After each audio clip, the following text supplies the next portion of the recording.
എല്ലാവർക്കും നമസ്കാരം. Chicken stew എങ്ങനെ ഉണ്ടാക്കാമെന്ന് നോക്കാം. സ്റ്റൂവിന് വേണ്ട സാധനങ്ങൾ: ഇഞ്ചി വെളുത്തുള്ളി ചതച്ചത്, ചെറിയ കഷ്ണം ഇഞ്ചിയുണ്ട്, 5-6 വെളുത്തുള്ളിയുണ്ട്, ഒരു ക്യാരറ്റുണ്ട്, ഒരു പൊട്ടറ്റോ ഉണ്ട്, ഒരു സവാള അരിഞ്ഞതുണ്ട്, 6-7 പച്ചമുളക് അരിഞ്ഞത്, 2 തക്കാളി. ആദ്യം നമുക്കിത് വഴറ്റിയെടുക്കാം. പാനിൽ 2 സ്പൂൺ വെളിച്ചെണ്ണ ഒഴിച്ചു. ഇഞ്ചി പച്ചമുളക് ഇട്ടു. രണ്ടും കൂടി ഒന്ന് വഴറ്റിയതിന് ശേഷം സവാള ഇടുക, നന്നായിട്ട് വഴറ്റുക.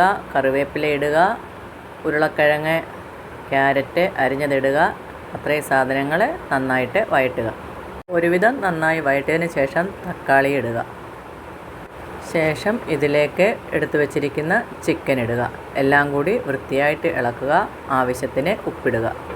ഇതിലേക്ക് 3 ഏലക്ക, 4 ഗ്രാമ്പു, ഒരു ചെറിയ കഷ്ണം പട്ട ഇത് ചേർക്കുക. ഇനി നമുക്ക് അരമുറി തേങ്ങയുടെ തേങ്ങാപ്പാൽ എടുക്കാം. 1-ാം പാലും 2-ാം പാലും സെപ്പറേറ്റ് എടുക്കുക. വഴറ്റി വെച്ചിരിക്കുന്ന ചിക്കനിലേക്ക് 1/2 സ്പൂൺ കുരുമുളക് പൊടി ഇടുക, 1 സ്പൂൺ മല്ലിപ്പൊടി ഇടുക. നന്നായിട്ട് ഇളക്കുക. ഇപ്പോൾ ഇത് പാനിലാണ് ഇരിക്കുന്നത്. ഇത് ഞാൻ കുക്കറിലേക്ക് മാറ്റുകയാണ്. ഇതിലേക്ക് എടുത്തു വച്ചിരിക്കുന്ന തേങ്ങാപ്പാലിൻ്റെ 2-ാം പാൽ ഒഴിച്ച് വേവിക്കുക. 3-4 വിസിൽ കേൾക്കട്ടെ. 3-4 വിസിൽ കേട്ട ശേഷം തുറന്ന് നോക്കുമ്പോൾ മിക്കവാറും വെന്തിരിക്കും. വെന്തിട്ടില്ല എന്നുണ്ടെങ്കിൽ ഇങ്ങനെ തുറന്നു വെച്ച് വെള്ളം വറ്റിക്കുക. ഓവർ വെള്ളം ആയിപ്പോയിട്ടുണ്ടെങ്കിൽ നിങ്ങൾക്ക് ഇതിലേക്ക് 1 സ്പൂൺ കോൺഫ്ലോർ കലക്കി ഒഴിച്ചെടുക്കാവുന്നതാണ്. ഇതിന് ശേഷം 2-ാം പാൽ ഒഴിച്ച് തിളപ്പിച്ച് വാങ്ങി വെക്കുക. നമ്മുടെ ചിക്കൻ സ്റ്റൂ റെഡി ആയിട്ടുണ്ട്. ഇതിലേക്ക് കാഷ്യൂ നട്ടും ഡ്രൈ ഗ്രേപ്സും ഒക്കെ ആഡ് ചെയ്താൽ നല്ല ടേസ്റ്റ് ആയിരിക്കും. ഓക്കെ, അപ്പോൾ എല്ലാവരും വെച്ച് നോക്കുക.